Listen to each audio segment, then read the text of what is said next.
Hello, welcome along. My name is Laura Woods and this is Audi Presents Crafters of Atmosphere. I'm sure you're all familiar with the roar of the Audi engine. Well, today we're going to delve deeper into exactly how that sound is achieved by the brand. We will also look into the future and focus specifically on sound design for the revolutionary e-tron GT. That is coming out very soon. Now, alongside me to look into this, a few very special guests. First of all, we cross over to Germany. Rudi Halbmeir, he is the sound design lead at Audi. A very warm welcome to you, Rudi. Hello. We also have Christopher Lee, he is the MD of Populous, who's responsible for this incredible architecture just behind us, this amazing stadium. Hello, Christopher. Morning. And also one man that gets to play on it every week. It is, of course, first-team player for Spurs, Toby Alderweireld. Hello, Toby. Hi. Okay, let's get stuck into this straight away because, Christopher, we're sitting here and just being here with nobody in the stadium and just looking over without even a game taking part, it's just incredible. The view that we have in the H Club especially is so special. You are all here because you're all part of this coming together and how we cross over between atmosphere, sound and performance as well. So how important and how key was that for you, Christopher, when you were designing this? I think atmosphere is what it's all about. I think we design these buildings. We as fans go to these buildings to be part of something bigger, be part of a community and share, these special moments, watching Toby on the field as a part of a bigger community. And I think atmosphere and noise and acoustics is really central to that. Toby, you're the one that gets to play on that pitch. What is it like? And what was it like when you first stepped out there? I think it's crazy. I think you can't describe the feeling. Of course, very honored. And you come from a stadium with a lot of history, and then you come to a new stadium. You think what's it going to be, but then you take your first steps onto the pitch, and I think it's incredible. We're going to get on to the difference between White Hart Lane and the new stadium shortly, but how important is it to you as a player? And I suppose this question becomes extremely poignant now that we are doing this with no fans. For you, how important is that feeling, and what do you get from the crowd? Yeah, a lot. I think when the stadium gets behind you, gives you extra powers, gives you as a team the 12 men. It's. I think now because of Corona, you see how important it is. You see a lot more teams losing points at home because before I think you have extra men. That's how it feels. We see so many goals at the moment as well. Is that down to the atmosphere, not having it? I don't know, maybe just the quality of the Premier League getting better and better. But no, I think, it probably helps. And even for opponent to come here, it will, the fans will intimidate them a little bit more than there's no one in the stadium. It's like a leveller, isn't it? A leveller. And obviously after this weekend, we've seen what a leveller it can be with no fans in the stadium. Yeah, correct. So it is a big difference. And I think I'm speaking for everyone. Hopefully you can come back as quickly as possible. Rudi, we noticed that you're not in the room with us here in the H Club, but you are in what looks like a very futuristic environment. Just tell us a little bit about where you are. I'm in a test bench room. It's a semi-anechoic chamber with a hard floor, but everything else is very absorptive. And behind me, you can see a car standing on a dynamometer. And here we do a lot of testing and measurement for sound design. You are the perfect person to speak to when we talk about sound and performance, especially. Just tell us about your role and what you do. Well, I'm designing sounds for electric cars. As short as it sounds, as much work it is. And if people around us don't have electric cars, and we probably all experienced it at some point, they can almost be silent. And your role has changed a lot since you started at Audi. What has it morphed into now? Well, when I started at Audi approximately 18 years ago, my job was to make cars more silent, as every acoustic engineer here does. And maybe 9 years later, my boss told me or asked me whether I'd like to try finding or designing new sounds for new cars, for electric cars that don't have an own sound or not a very pleasant sound, maybe.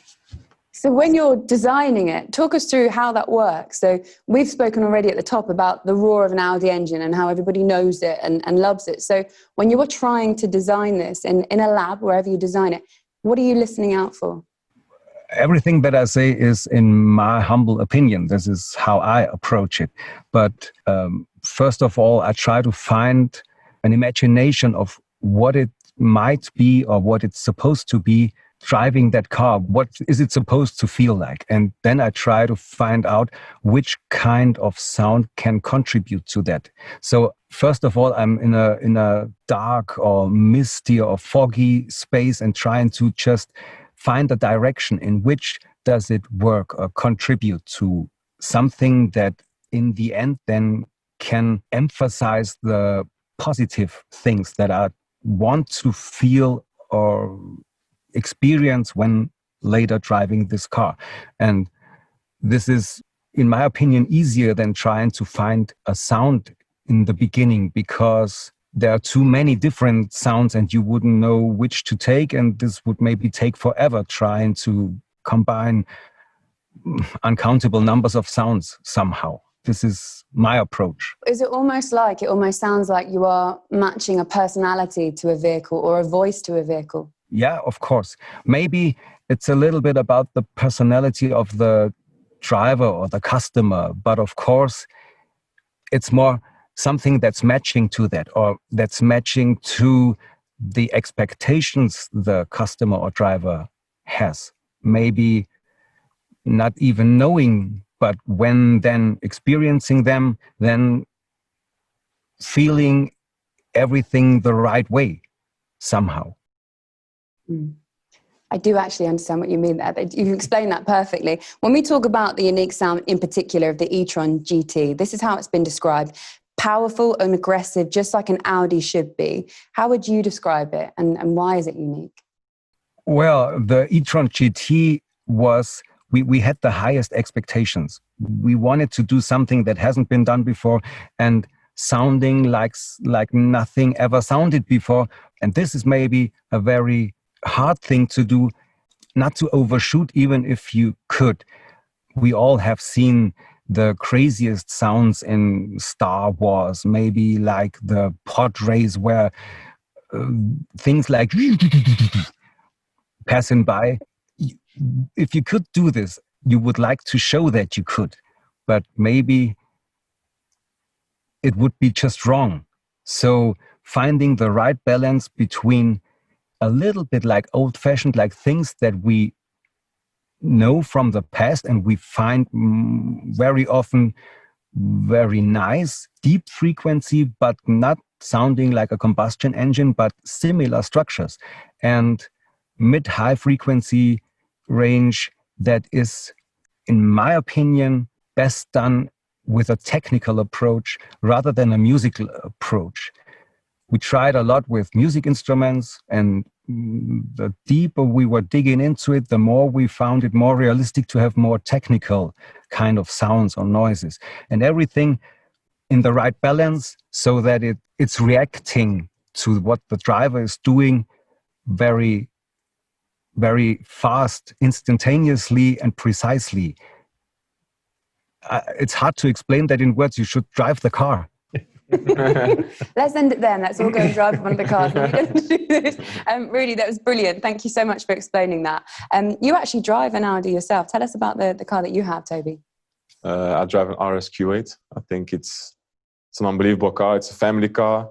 Its design is unbelievable. I'm not a fast driver, but I know it can go fast, so that gives me a lot of enjoyment as well. So yeah, it's for me, it's all in, everything. And you need that because you have a young family, 2 little kids, you and your wife that have to look after it. So they have to have the space behind. They have to get a lot of stuff. If you go somewhere as well, have to put away. So yeah, again, it's an all-in car with the performances and the sound and the experience. Unbelievable. How would you describe it? We just heard what Rudy was talking about with the electric car, but how would you describe the sound of the engine in the car that you drive? Oh, it gives you excitement, and not even too much. Sometimes you can go over the top and then it's not nice anymore to drive it like on the daily basis. But I think the thing is to have that special thing, but that you can drive on a daily basis and that you feel comfortable with. We've just spoken for the last 10 minutes about acoustics. So, Christopher, we understand how important it is. And sometimes for the customer, you don't even notice it, but it's there. And if you took it away, that's when you would notice something like that. When you look at a stadium like this, how important were the acoustics when you were designing it? The acoustics were really important. And we really, I think, for the first time in a large-scale stadium, treated this like we would a concert hall or one of our music arenas. So we work with amazing acousticians who are actually U2 sound engineers, and we tuned the building, the surfaces, the dampening, the reflection, the panelization and shape. So the sound was absolutely crystal clear, which is important, loud as we could possibly get it from that huge south stand. And really what we wanted was this fantastic dialogue. You know, we're the south stand, we're the north stand. And what happens in lots of old stadiums is that breaks down, everyone gets out of tune slightly, and they stop. So our desire at the beginning was to have this fantastic dialogue, north stand, south stand, home fans, away fans, and noise in a stadium builds noise. It gets louder and louder. Now, you don't have to answer this question, but because you design stadiums and you obviously know about them all and you're very expert in that area, were there other stadiums within the Premier League that you looked at and you thought, I don't want it to sound like that one? There were lots of stadiums we looked at, and Daniel and I travelled a lot all over the world to see everything and anything. And there were lots of pieces of stadiums which we do love. The bits we loved and the bits I loved, I think there was an amazing atmosphere at White Hart. I think it's some of the old English stadiums, they're just unable to be replicated in that specialness. But we've attempted to do that here and have that proximity and atmosphere. And I think atmosphere is, in my mind, part science. So it's acoustics and sightlines and all these sort of mathematical pieces, but it's also part art. It's sort of what you feel when you're there, what you see out the side of your eyes, what you hear. So we was trying to create, I think, some of the great English stadiums.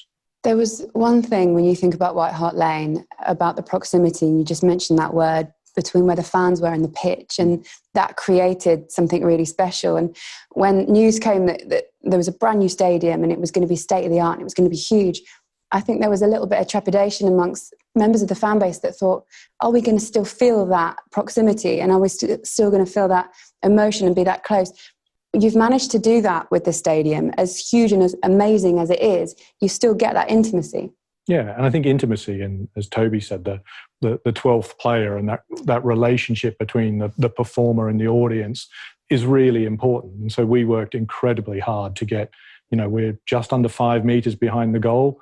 We actually were a little bit closer, but had to ease it off a bit, and about 8 meters on the side. So it's literally as close as you can get under the regulations. Did you, as players, feel a little bit nervous about moving stadiums, Toby?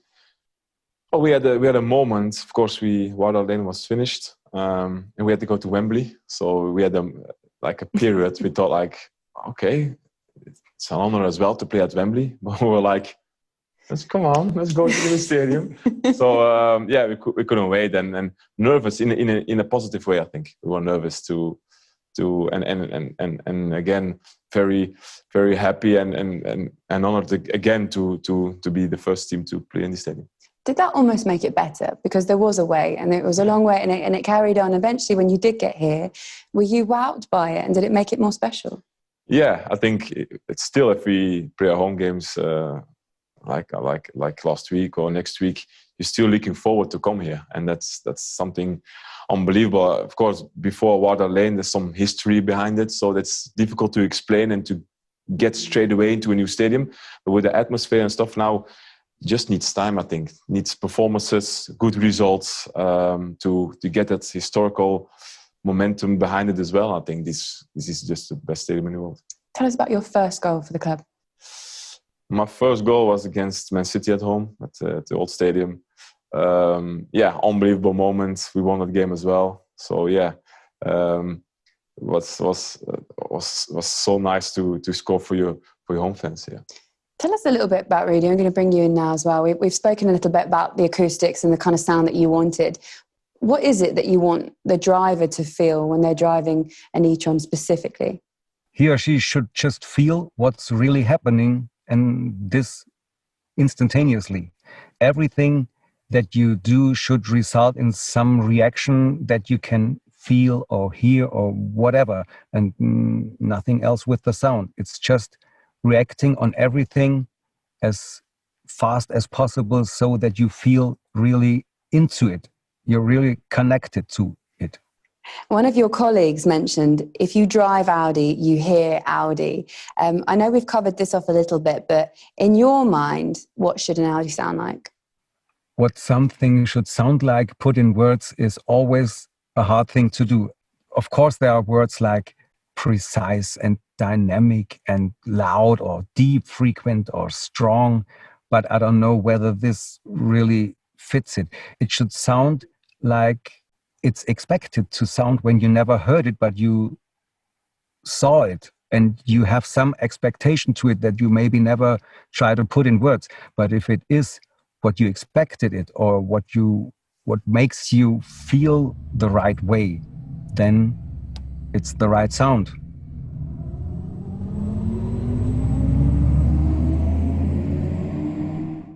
Rudy, we are so this kind of area of technology for a lot of us, for consumers, for just the average Joe in the street is a completely alien world. So I'm quite interested in how long that process takes. So your task with finding that noise, finding that sound for the e-tron, how long from start to finish did it take? Just for the e-tron GT, in this case, approximately 1.5 years. But it's not very often that you have to work only one thing. You have to do maybe more than just one thing in parallel. And you're working a little bit this, finishing this, but you will have to do the first thing that I heard was a car that I've not seen before, but it was called e-tron GT, and it's extraordinary looking, and everything else was also extraordinary. And so I had a little bit, maybe not the perfect direction in my head when I started this. Of course, we start this because in lack of prototypes back then, we started this in another electric car. I think it was in an e-tron. But then you have to always imagine you're driving a different car, different looking and different in anything. And then when I saw the first one, I had to a little bit correct the direction. Somehow I was expecting something extraordinary, like maybe, I don't know, some super sports car like Lamborghini Countach or something like this. And when I saw the first thing on a picture, I saw, oh, okay, this is a normal car. Maybe not normal in that way, but it is something more common and usual than I was expecting to. And so I had to rechange the direction towards something more everyday usable and something that is never can never be annoying to anybody or anything. Of course, that's something that we'd never do. But it took 1.5 years. Maybe it started when we were looking for new sounds because we thought we'd need new sound files to create something new, to have new ideas in the new direction. And we found this by coincidence when I stumbled across a tube, maybe 3 meters long, maybe 80 millimeters in diameter. I bumped on it and this sounded quite cool. We took a fan on one end and a microphone on the other, and this was really interesting. And many different sounds were possible just depending on angle to the fan blades. And I did recordings this evening in my garden at home, and these files, if I'm not wrong, I think they're still in the sound of the e-tron GT now. This is something that sounded quite a little bit unique, and everything else was then later more or less built around it. Of course, in a long process, then you have to measure many things again and again, fulfilling all the legal requirements, of course, and then trying to find every possible driving situation and fiddle a little bit here and there. But to answer your question, maybe 1.5 years. I just love that it's almost, you boil it all back down to something as simple as that, literally finding a tube, putting a fan at one end and a microphone at the other. It's incredible that that's where stuff like this starts, actually. It kind of normalizes it amazingly. It's brilliant. Thank you, Rudy. When you're designing something like this, Chris, this isn't just for football as well. So when you're designing it, it's a multi-purpose stadium as well. So there must be some ways, in the same way that Rudy has to tinker with things in the process. Do you have to do that as well? Yeah, I mean, I think designing a building like this over, I think we worked on it for about 9 years. It's a process. It's not just a product and then you sort of deliver it. So it's an evolution, and working with someone like Daniel Levy, who's forever thinking you can improve something Which you'll know all about, Toby. Which Toby knows exactly that. There's always a better improvement. There's something we can do, which is brilliant. And to have a client like that who was always saying, can we do better? Can we do something better? And so when we came on bringing the NFL here, and then how you do that and how you deal with the technicalities and the sight lines, because obviously there are different sight lines of, when we play football, everyone sits down nicely in their benches. When we're playing NFL, we have 80 massive guys standing on the side of the lane, so our spectators have to see above that. So eventually, a little bit like Rudy's aha moment with the tube, I think I was in my kitchen pulling out a drawer and said, really, that's what we should be doing. We should think of the pitch like a drawer. And you pull out the grass field and there's the field below it. And that solved all of the problems. It solved having, huge NFL players playing on our perfect grass field, line markings and sight lines. So yeah, it was one of those simple moments. I find that amazing. Again, it's almost the simple things. You strip everything, all the complexities away from it, and it's something as simple as that. Did you ever think all of that kind of design goes into this, Toby? No, I knew it. We couldn't do it, but no, of course, if you think about it, how much work and again, like people think about it and yeah, it's unbelievable. It's unbelievable. For you, when the crowd are in the stadium, max capacity, they're in full swing. Obviously, you haven't heard that for a little while. What's the best part of that? Is it when they sing your song? No, I think for me it's like a Champions League song, and because the song comes up and everyone is some sort of quiet and then just enjoys the song because it's crazy. And then when it stops, the stadium goes wild, and that's one of the most beautiful moments I think we can have.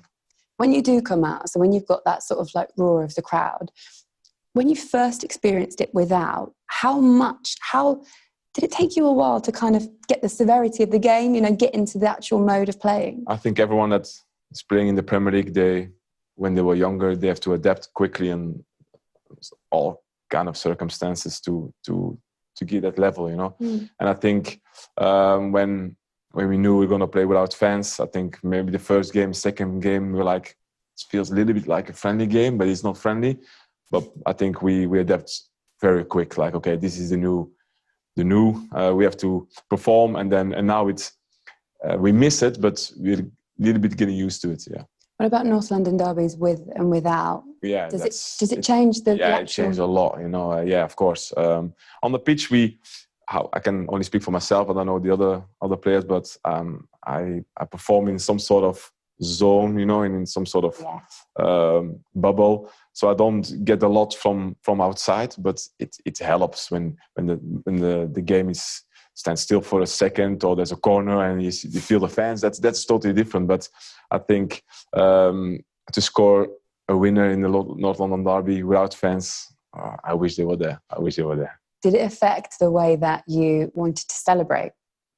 Yeah, of course. In that I think it was, if I can speak again for myself, there was, I think, the 80th minute or something. So you wanna enjoy with the fans, because you're so excited, you're so happy, you wanna show it to the fans, and because it's the day of their life. Then, yeah.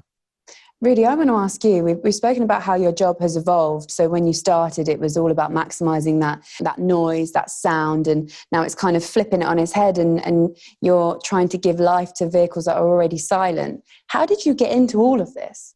Silence for me, I have a musical background. Silence is something, in my opinion, that is really has a big value. I know how it is, how to have to hear something when you don't want to, and if you would like to have just silence. But with electric cars, it's a little bit different. Of course, there are laws that force us not to be too silent, because then pedestrians could be maybe harmed if they just overhear the car. And we thought if we have to make something or do something, we might as well just do it right. So we are not that loud, but we want to have something that is really there and somehow enjoyable. Just being silent is maybe, I have this comparison very often. I can, of course, with testing cars and prototypes, I can switch on and off the things. And it's only okay with me if I drive a long distance and try to think about something else. And if I'd rather switch it on than switching it off. And I'm maybe my hardest critiker. Do you obviously have a team that you work with, and what it sounds like that you have in your mind is quite specific. Do you disagree with the people that you work alongside about what that sound should be ever? Yes, of course. We never always agree. How could we? Of course. But we talk a lot, and I always try to not to just do what I want because I could make a mistake. Maybe it's just not the right situation for me to judge something. So you have something in the back of your brain that tells you how much would you trust which or whose opinion and in which way and why. And this is not very different from creating a sound or maybe writing a song. How much would you like to appreciate what in which direction? The whole thing sometimes seems like a mountain of work and you are really afraid to climb it. And so to answer your question, maybe just step by step, every day, one step, and then we'll see. And we will then maybe have one opinion in the end. Most of the time we did. And it was yours. I didn't want to say, but I was thinking about it. Christopher, in terms of your design, we spoke about going around the world and experiencing other stadiums and I suppose taking the bits that you like from it and making sure that you don't take the bits that you don't like or ruling them out. How do you stay innovative? Even now, it's built, it's designed, it's here. How do you keep improving that? It's a great question. I mean, I think the brilliant thing about working in sports stadiums is that every client generally is a one-off. They're going to build one stadium. You go to Daniel Levy, he's not probably going to build another stadium. So they themselves already want to do something amazing and really want to push the envelope and do something really special. And then I think really, I mean, a bit like Rudy, I think ideas come from everywhere. No one's got a monopoly on good ideas. And it could be the work experience kid who's there for a week or the cleaner who walks by and says, what about that? But we as a practice, I mean, we're about 900 people around the world. We've got people in Sydney and in Seattle. And I think what we try and do is work that bigger group and work what's happening in different areas as well. So people designing concert halls or people designing music arenas. And how can you bring those bits to different typologies like football stadiums? I think it's always fresh. I have some questions from Audi customers that they've sent in for all three of you. So I'm going to go through them now. Christopher, actually, we're going to start with you. How did you get into this sort of job design in the first place? Was it a career goal or more by accident? That's from Judith. Okay. I think I always wanted to be an architect. Ever since I was really little, my parents always said I was always looking at buildings and building buildings. But into sports, in my native Australia, we just won the Olympic Games. And so I really want to work on that stadium. So I went and worked on the Olympic Stadium in Sydney and got absolutely hooked and just realized these buildings are special, that they're buildings that people really care about and they want to be involved in that. And I've got another one from you, actually, from Wendy. How many designs were there of the stadium before the final build? Because you said, how long? 9 years. 9 years in the build. Oh, there are, I guess, if you think of them, thousands of different designs. I mean, I think we did, if you just thought about the stand we're sitting in, 300 or 400 different sections of that building. Some of them are only a couple of millimeters different, but that millimeter makes a big difference. So, yeah, it's an endless process of iterating. While you are designing one stadium over 9 years, it's not constantly on one stadium, is it? You have other projects happening at the same time? Yeah, but the team will be on that project, focused on that for most of it. I mean, there are different phases, obviously, through design and construction, but there'll be teams that will work all the way through. It's a marathon. It really is. I bet a glass of champagne or two when it's finished. This one's for you, Toby, from Sam. How much does the crowd lift the team when they are behind in a tough game? Yeah, a lot. I spoke before, like the 12th man or some extra power. If you maybe, especially to the end of the game, and you're totally tired, and you think, let's go. And if you feel the power of the sound of the crowd, then gives you that extra power to go an extra yard. Also, I'm not sure if you want to answer this one, or maybe you will have a straightforward answer for it. This is from Selena. Who's the best manager you've worked under and why? He's not here, is he? No, maybe it's a cliche, but I'm very lucky to work with the best in the world. With Koeman, with Pochettino, with Simeone, now with Mourinho. I think those are the best managers ever produced, I would say. So I'm very, very happy and honored to play underneath them. And now I think with Mourinho, he's up there, maybe even the best. Yeah. It's a very political answer. No, but it's true. It's true because I learn from everyone, but different things, and to see different types of how people look to football and how they want to play football and how they.